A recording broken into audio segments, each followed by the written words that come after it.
Tuition টাইমে স্বাগত। আজ আমি তৃতীয় শ্রেণী পাতভাই বইয়ে পড়াবো।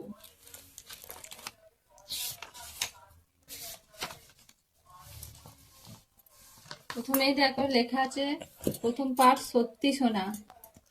বুড়ো চাষি কঠিন কঠিন অসুখ করেছে, বাঁচার আশা নেই। সেই সময় একমাত্র ছেলেকে ডেকে বলল, হে বাপু, আমার দিন ফুরিয়ে এসেছে। যাওয়ার সময় তোমাকে একটা দরকারি কথা বলে যায়। বুড়ো চাষি কঠিন কঠিন অসুখ করেছিল। চাষির ছেলে ভারী অলস, অথচ টাকা পয়সার লোভ তার 16 আনা। তার ধারণা বাবা অনেক সোনা কোথায় লুকিয়ে রেখেছে। বাপকে বলল, তোমার লুকানো সোনা কোথায় রাখা আছে তা তো বলে গেলে না।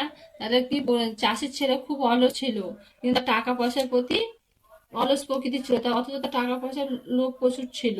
সে কোনো কাজ করতে চাইতো না। চলে গেল মানে বাবা মারা গেছে। হেসে বলল বুড়ো বাপ বুড়ো বাপ বলল, সেটা বলবো বলেই তো রেখেছি তোমায়। শোনো, এই যে আমাদের চাষের জমি দেখেছো, এর নিচে পোতা আছে লুকানো সোনা। আমি চোখ বুঝলে তুমি তো খুঁজে বার করে নিও। ওই কথাটি বলে চিরদিনের মতো চোখ বুঝলো। ছেলের চোখ দুটো লোভে চকচক করে ওঠে। ছেলের চোখ দুটো কেন লোভে চকচক করে বলেছিল, সোনা পুতানো আছে, অনেক লুকানো সোনা, সেই জন্য তার চোখ দুটো, ছেলে চোখ দুটো লোভে চকচক করে উঠেছিল। বাবা মারা যাবার পর ছেলে তার বউকে বলল, বাবা তো বলে গেল আমাদের জমির তলায় সোনা পোতা আছে, কিন্তু ঠিক কোন জায়গা আছে তা তো বলে গেল না।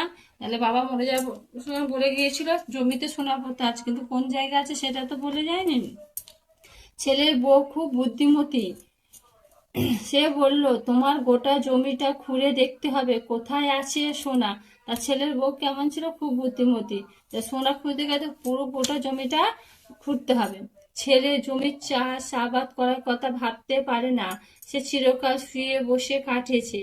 কিন্তু সোনার লোভ বড় লোভ, আবার আলসেমি রোগও কম নয়। তাই সকালে উঠে সে কেবল গড়িমসি করে। বউ যখন মনে করিয়ে দেয় সোনা খোঁজার কথা, তখন সে গজগজ করে। দূর কোথায় সোনা পোতা আছে আর তা ঠিক নেই, কে যাবে খোঁড়াখুড়ি করতে। তার চেয়ে ট্রেনে ঘুম দেওয়া অনেক ভালো। ছেলেটা এতই কুড়ে যে কোনো কাজ করতে চায় না, সাথে শুয়ে বসে কাটায়। তা বউ যখন মনে করে দেয় কোথায় সোনা পোতা সেটা খোঁজার জন্য, তখন সে গজগজ করে, খোঁজার চেষ্টাও করে না। বউ বলে, তুমি মজুর লাগিয়ে জমি খোঁড়াও না, সোনা যদি পাও তবে আমাদের কপাল ফিরে যাবে। চুপচাপ বসে থেকে কি লাভ। বাবা যখন বলেছে তখন চেষ্টা করে দেখতে দোষ কি। বউয়ের পরামর্শ শুনে ছেলে দুজন মজুর ডাকিয়ে জমি খুঁড়তে লাগিয়ে দেয়। তার বউ আবার এসে বলে, ওদের উপর ছেড়ে দিয়ে নিশ্চিন্ত হয়ে ঘরে বসে থেকো না, যেন তুমি কোদাল নিয়ে যাও। তা না হলে ওরা যদি সোনার তালটা পেয়ে যায় তবে তা সরিয়ে ফেলতে কতক্ষণ। তাহলে বউ বললো যে জমি মজুর লাগিয়ে খোঁড়াও না, বসে থেকে লাভ কি, যদি যে সোনা পায় তাহলে তো কপালটা ফিরে যায়। বউর পরামর্শ শুনে ছেলে কি করে দুটো মজুর জমি খুঁড়তে লাগিয়ে দিল। ছেলে ভাবে বউ ঠিক কথা বলেছে, ওদের বিশ্বাস কি, ওরা যদি সোনার তাল সরিয়ে ফেলে তবে সব চেষ্টা বৃথা। তাই সেও একটা কোদাল নিয়ে কাজে লেগে যায় মাঠে। কাজ করতে করতে ওদের উপর নজর রাখা সুবিধা হবে। যত মাটি খুঁড়ে চাষির ছেলে তত সোনার জন্য মরিয়া হয়ে উঠেছে।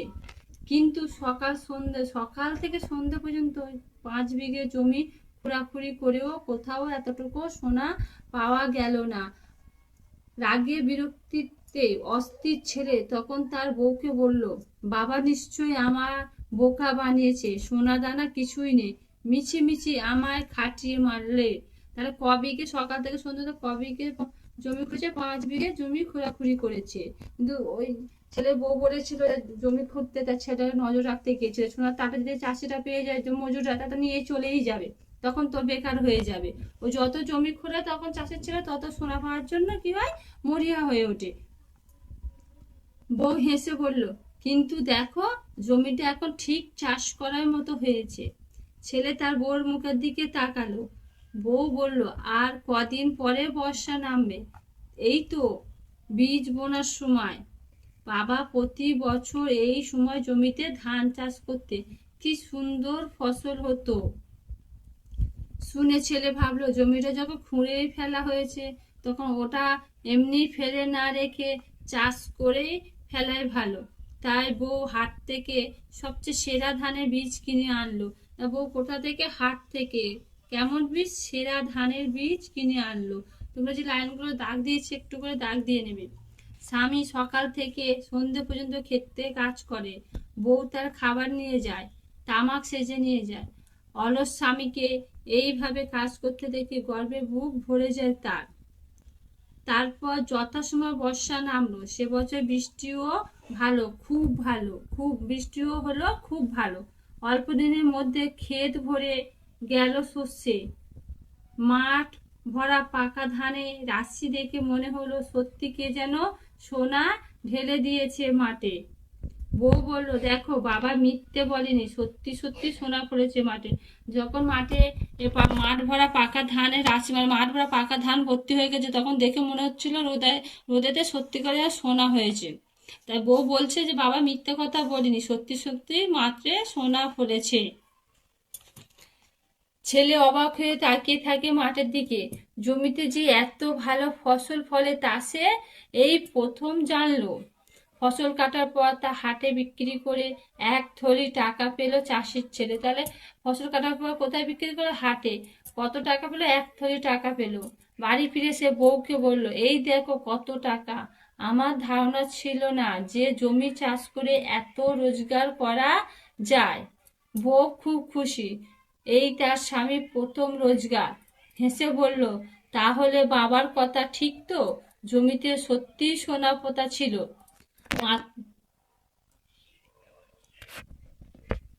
মাথা নেড়ে ছেলে জবাব দিল, 16 আনা। আজ আমি বুঝেছি যে বুদ্ধি খাটালে আর কঠোর পরিশ্রম করলে তার পুরস্কার পেতে দেরি হয় না। তাহলে কি, যে কোনো কাজে তোমরা সবসময় পরিশ্রম করলে, কঠোর পরিশ্রম করলে, বুদ্ধি দিয়ে, সে কাজ কখনো বেকার যায় না, একদিন একদিন ঠিক সফলতা লাভ করবে।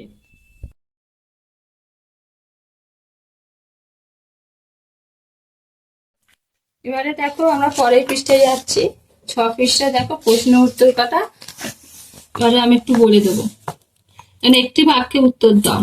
ওই যে বুড়ো চাষির সংসারে কে কে ছিল? তাহলে বুড়ো চাষির সংসারে কে কে ছিল? বুড়ো চাষি, তার ছেলে, ছেলের বউ ছিল। চাষির ছেলেটি কেমন প্রকৃতির ছিল? চাষির ছেলেটি কেমন প্রকৃতির ছিল আমি প্রথমে বলেছিলাম, একটু দাগ দিয়ে নেবে। প্রথমে দেখো প্রথম পৃষ্ঠায় লেখা আছে, দেখো চাষির ছেলে ভারী অলস, অথচ টাকা পয়সায় লোভ তার 16 আনা। এটাই হবে যে চাষির ছেলে কেমন ছিল। এবারে কেমন প্রকৃতি ছিল এটা? বাপের কথা শুনে ছেলের মনের অবস্থা কেমন হলো? তা বাপের কথা শুনে বাচ্চা লোভে চকচক করছে। আমি বলেছিলাম একটু দেখো, ছেলের চোখ দুটো লোভে চকচক করে ওঠে। এবারে দেখো ফের 3 নাম্বার প্রশ্নটা হয়ে গেল। এবার দেখো 4 নাম্বার প্রশ্নটা দেখো, বুড়ো চাষি কোন কথাটা তার ছেলেকে বলে যায়নি? বুড়ো চাষি কোন কথাটা ছেলেকে বলে যায়নি? বুড়ো চাষি বলেছিল সোনা পোতা আছে, কি আমাদের জমির তলায় সোনা পোতা আছে, কিন্তু ঠিক কোন জায়গা আছে তা তো বলে গেল না। তার বুড়ো চাষি কোন কথাটা বলে জানি, যে জমির তলায় যে সোনা পোতা আছে সেটা কোথায় পোতা আছে, সেই ঠিক কোন জায়গায় পোতা আছে সেটা বলে গেল না, এই কথাটা বলেছিল। এখানে বলেছে দেখো চাষির ছেলে, 2 নম্বর প্রশ্ন উত্তরটা দেখবে। 2 নম্বর 1, চাষির ছেলে সকাল থেকে রাত পর্যন্ত কতটা জমি খুঁড়েছিল? তা চাষির ছেলে সকাল থেকে কতটা জমি খুঁড়েছিল আমি এখানে প্রথমেই বলেছিলাম, সকাল থেকে সন্ধ্যে পর্যন্ত 5 বিঘে জমি খোঁড়াখুড়ি করেছিল। ক বিঘে? 5 বিঘে। এবারে দেখো 2 নম্বর দাগে 2-এরটা, চাষির ছেলে প্রথম রোজগারে কে খুশি হয়েছিল? চাষির ছেলে রোজগার করেছে তা প্রথম কে খুশি হয়েছিল? তার থেকে চাষির বউ খুশি হয়েছিল। তার কে খুশি হয়েছিল? তার বউ খুব খুশি হয়েছিল, চাষির ছেলের বউ। তারপরে দেখো, এবারে দেখো 3 নম্বর প্রশ্নটা দেখো। 3 নম্বরে 1-এর দাগে দেখো, ছেলের চোখ দুটো লোভে ঝকঝক চকচক ঝকমক ঝিকিমিকি করে ওঠে। তার ছেলের চোখ দুটো লোভে কি করে উঠেছিল? চকচক করে উঠেছিল। 2-এর দাগে দেখো 3 প্রশ্ন, 3 নম্বর 2-এর দাগে দেখো, চাষির ছেলের বউ ছিল খুব, চালাক, সরল, বোকা না বুদ্ধিমতী? আমি বলেছিলাম চাষের ছেলে বউ ছিল খুব বুদ্ধিমতী। 3 নম্বরটা দেখো, বউ বলেছিল সোনা যদি পাও তবে আমাদের তোমার মজুরদের না আমার কপাল ফিরে যাবে। চাষের ছেলে কি বলেছিল, যে জমিটা যাও গিয়ে চাষ করে তো দেখতে, খুঁড়ে দেখতে হতো, সোনা যদি পোতা থাকে তাহলে আমাদের কপাল ফিরে যাবে। কি বলেছিল? আমাদের কপাল ফিরে যাবে। চাষির ছেলে ফসল কাটার পর তা কম পয়সা দোকানে, হাটে, বাজারে বিক্রি করে। চাষির ছেলে তাহলে কোথায় বিক্রি করতে গিয়েছিল? আমি বলেছিলাম হাটে বিক্রি করে। এবারে দেখো একটু এই শব্দার্থগুলো একটু দেখে নেবে। এখানে কি বলছে? 16 আনা। 16 আনা মানে কি বলেন? পুরোপুরি বা সম্পূর্ণ। এখানে বলছে চুকে যাওয়া মানে সম্পন্ন হওয়া। গড়িমসি, যেটা বলেছেন চাষের ছেলে সবসময় গড়িমসি করে মানে আলসেমি। আর পরিশ্রম, দেখো পরিশ্রম মানে কি? সে খাটুনি বা মেহনত, যে কোনো একটা মুখস্থ করবে। শস্য মানে ফসল। ধারণা মানে যে তার প্রতি যে ধারণা ছিল সেটা কি? বোধ বা অনুভূতি, যে কোনো একটা। মরিয়া, মরিয়া মানে কি? বেপরা। সে মানে যে কোনো জিনিস পাওয়ার জন্য যে লোভে চকচক করছে সোনা পোতার জন্য, সেটা তার বেপরা হয়ে গিয়েছিল, যাতে সে তাড়াতাড়ি জিনিসটা পেতে পারে, সোনাটা। দেখো সত্যি সোনা প্রথম পার্টটা আমার পড়ানো হয়ে গেছে, আমি প্রশ্নের উত্তরটা করে দিয়েছি। তোমরা বাড়িতে সবাই পড়ে নেবে, প্রশ্নগুলো দেখে লিখেও নেবে, মুখস্থ করে নেবে। আর যদি আমার পড়া ভালো লাগে তোমরা লাইক শেয়ার করবে, সাপোর্ট করবে। আর যদি কেউ কোনো বিষয়ে জানতে চাও বা বুঝতে চাও তাহলে আমাকে কমেন্ট করে জানাবে।